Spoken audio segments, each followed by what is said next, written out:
بسم اللہ الرحمن الرحیم۔ السلام علیکم۔ ایف ایم اسٹوریز میں خوش آمدید۔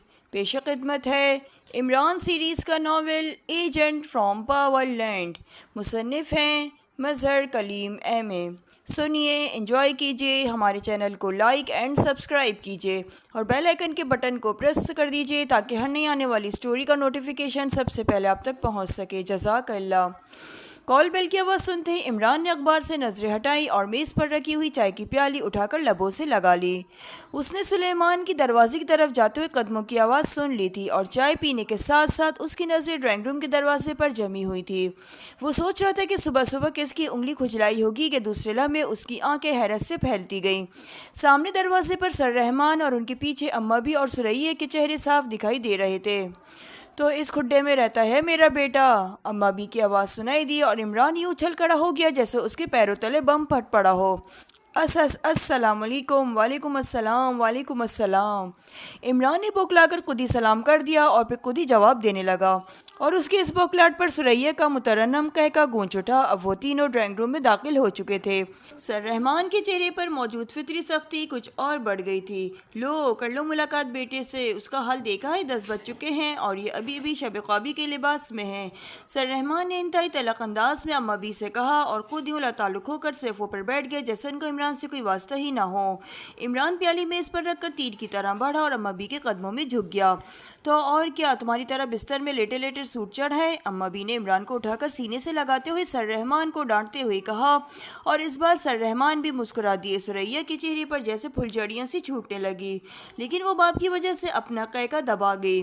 اور تو تیری تو میں اب کھال اتار دوں گی، تم باپ بیٹے نے مجھے زندہ درگور کر دیا ہے۔ غضب خدا کا، جوان بہن گھر میں ہے اور تم جاسوسیاں ماسوسیاں کرتے پھر رہے ہو۔ چلو میں تمہیں لینے آئی ہوں، چلو ابھی چلو ورنہ یہیں سے جوتیاں مارتی ہوئی لے چلوں گی۔ اماں بی نے عمران کو کان سے پکڑتے ہوئے کہا۔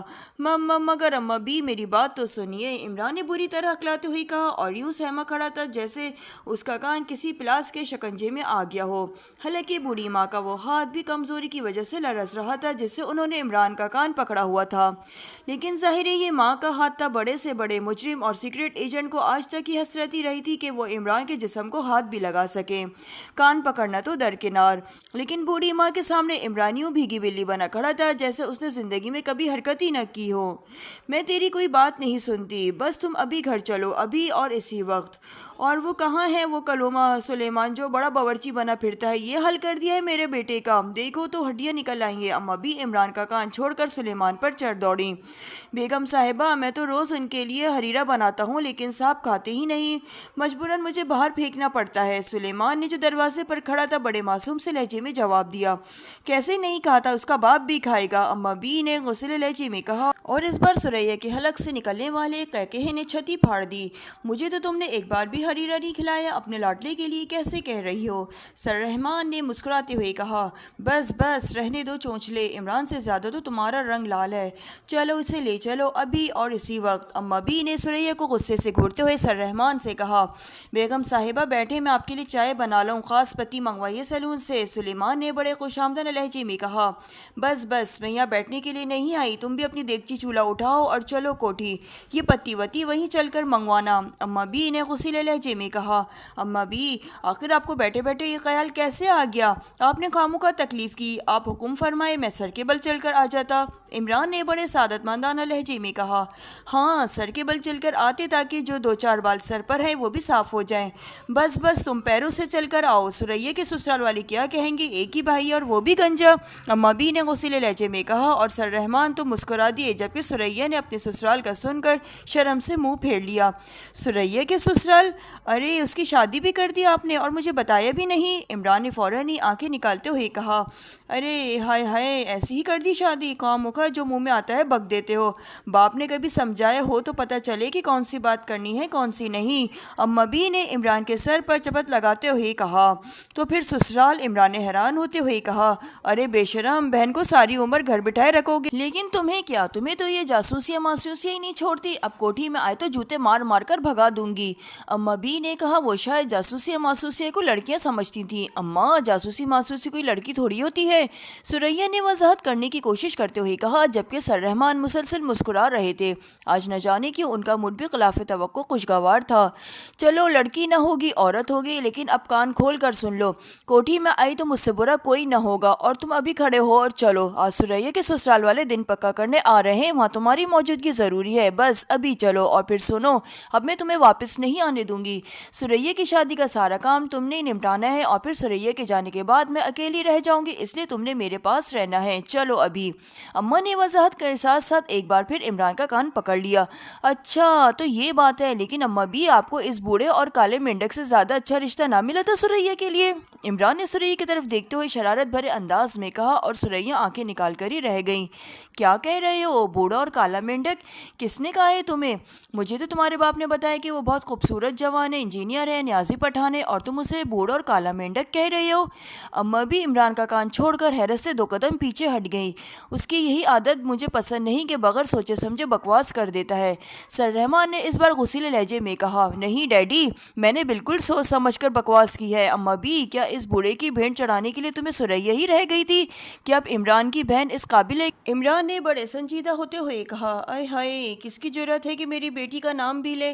میں اس کا منہ نہ نوچ لوں گی؟ اور تم باپ ہو کر اپنی بیٹی کو کنویں میں دھکا دے رہے ہو؟ خبردار اگر وہ ہمارے گھر آئے یا انہوں نے ثریا کا نام لیا، بس کوئی بڑھیا جا کر تلاش کرے۔ اماں بھی کا غصہ پورے عروج پر پہنچ گیا۔ سر رحمان کا چہرہ غصے سے بگڑنے لگا، جبکہ عمران اسی طرح معصوم صورت بنائے کھڑا تھا۔ بیگم، تم بھی خامخواہ اس کی باتوں میں آ جاتی ہو، اس نے تو دیکھا بھی نہیں سلیم کو، پوچھ لو اس سے کب دیکھا ہے اسے؟ سر رحمان نے انتہائی غصیلے لہجے میں کہا، اور جھٹکے سے اٹھ کر کھڑے ہو گئے۔ ان کا خوشگوار موڈ اب بگڑنے لگا تھا۔ میرا بیٹا بغیر دیکھے اتنی بڑی بات نہیں کر سکتا۔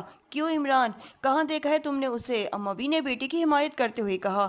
اماں بھی، میرے پاس جو بوڑھا اور کالا مینڈک آیا تھا وہ تو اپنا نام رشید بتا رہا تھا، وہ کوئی اور ہوگا، میں نے تو اسے بھگا دیا تھا۔ عمران نے نازک معاملے کو بگڑتے دیکھ کر فوراً ہی پٹری بدلتے ہوئے کہا، ظاہر ہے معاملہ بے حد نازک تھا، اور وہ اپنی ماں کا مزاج جانتا تھا کہ ایک بار انہوں نے نہیں کر دی تو پھر چاہے سلیم یوسف ثانی کیوں نہ بن جاتا، انہوں نے ہاں نہیں کرنی تھی، اور اس نے تو حسب عادت مذاق کر ڈالا تھا، مگر اب صورتحال کو بگڑتے دیکھ کر اسے احساس ہوا تھا کہ معاملہ اس کی بہن کا ہے، اس لیے اس نے فوراً ہی بات بدل دی۔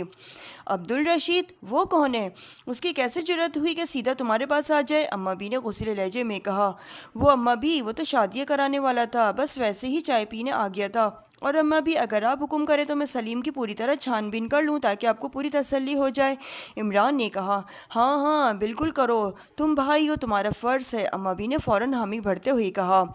تو پھر اماں بھی، میں آج ان کے سامنے نہیں آتا تاکہ وہ میری شکل نہ دیکھ لیں، ورنہ وہ اپنا چھان کسی کو بھیج دیں گے اور بین بجانا بند کر دیں گے، بس میں خفیہ رہ کر لوں گا۔ عمران نے فوراً ہی جان بچانے کی کوشش کرتے ہوئے کہا، لیکن حسب عادت وہ چھان اور بین کا نیا استعمال کرنے سے باز نہ رہا۔ کیا بیچ دیں گے؟ اماں بھی نے حیران ہوتے ہوئے پوچھا۔ بیگم، میں نے دفتر بھی جانا ہے، اب کر لو فیصلہ، اسے ساتھ لے جانا ہے یا نہیں؟ یہ تو اسی طرح سال بھر اٹھ پٹانگ باتیں کرتا رہے گا، سر رحمان نے تیز لہجے میں کہا۔ بس ڈیڈی، اماں بھی نے فیصلہ کر لیا، آج میں ان کے سامنے نہیں آؤں گا اور خفیہ تحقیقات کروں گا۔ عمران نے فوراً ہی کہا، تحقیقات؟ تو کیا مجرم ہے، ڈاکو ہیں جو تو تحقیقات کرے گا؟ ارے یہ تم لوگ کس چکر میں پھنسا رہے ہو میری بیٹی کو؟ اماں بھی تحقیقات کو نئی طرف لے گئیں۔ اماں، تحقیقات کا مطلب ہوتا ہے چھان بین۔ ثریا جو اب تک خاموش کھڑی تھی بول پڑی، اچھا تو یوں کہو، ہاں ٹھیک ہے، تم کرو چھان بین، پھر مجھے بتانا، ابھی تم سامنے نہ آؤ، ٹھیک ہے؟ لیکن اس چھان پٹک کے بعد تم نے وہیں کوٹھی میں رہنا ہے، سمجھے؟ اماں بی کا موڈ بدل گیا۔ بالکل اماں بی، بالکل وہیں رہوں گا، ساری عمر آپ کے قدموں میں بیٹھ کر گزار دوں گا۔ عمران نے دل میں خوش ہوتے ہوئے کہا، بس خواہ رات سے ادھم مچا رکھا تھا کہ صبح ہر صورت میں عمران کو لے آؤں گی۔ آؤ اب چلیں، میرا دفتر کا وقت ہو گیا ہے۔ سر رحمان نے برا سا منہ بناتے ہوئے کہا، اچھا چلے جانا دفتر، ساری عمر ہی جاتے رہے ہو، آج کوئی نئی تو نہیں جاؤ گے؟ عمران بیٹے کو پوری طرح چھان پٹک کرنا، آخر تمہاری بہن کی زندگی کا معاملہ ہے۔ اماں بی نے عمران کو سمجھاتے ہوئے کہا، بالکل اماں بی، میں اس کے سر کے بال بھی گن لاؤں گا، ناک کی لمبائی، کانوں کی چوڑائی، آنکھوں کا بھینگا پن، سب کچھ۔ عمران نے شرارت بھرے انداز میں ثریا کی طرف دیکھتے ہوئے کہا، اور ثریا نے ایک بار پھر غصے سے آنکھیں نکال لی۔ ہاں بالکل، آخر تم ہی تو اکلوتے بھائی ہو ثریا کے۔